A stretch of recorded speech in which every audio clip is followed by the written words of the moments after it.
பொண்ணை பார்க்க போனோம். பொண்ணை பார்த்த உடனே எனக்கு பொண்ணை பிடிச்சிருச்சுன்னு சொன்னேன். அந்த பொண்ணு உள்ளே போயிடுச்சு. கூட வந்த தோழிகள்லாம் உள்ளே போயிட்டாளுங்க. உள்ளே போய் கேட்டிருக்காங்க, மாப்பிள்ளைக்கே பிடிச்சி போச்சு, உனக்கு மாப்பிள்ளையை பிடிச்சிருக்கான்னு கேட்டிருக்காங்க.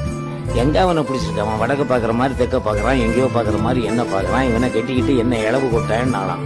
அந்த ஒரே ஒரு வார்த்தை என்னை இவ்வளவு பெரிய இடத்துல கொண்டு உட்கார வச்சிருக்கு பாருங்கன்னா. அதனால தான் நான் சொல்லுவேன், எல்லாரையும் வார்த்தைகளை மட்டும் பார்த்து பேசுகிறேன்னு சொல்லுவேன். ஒவ்வொருத்தரும் வார்த்தைங்கிறது அலங்கார வார்த்தையாக இருக்கட்டும், அசிங்கமான வார்த்தையாக இருக்கட்டும், எதா இருந்தாலும் அதை பார்த்து பேசு. வார்த்தை ஒரு மனிதனை உயர்த்தும், ஒரு மனிதனை தாழ்த்தும். ஒரு மனிதனை கொன்னே போடுறோம், இன்னொரு வார்த்தை உயர கொண்டு வச்சு அவனை வாழ வச்சிடும். இதுதான் வார்த்தையினுடைய அலங்காரம். அதனால அந்த பொண்ணு சொன்ன ஒரு அசிங்கமான வார்த்தை என்ன, இவ்வளவு பெரிய சினிமா நடிகனாக 728 திரைப்படத்தில் நடித்த குமரி முத்துவாக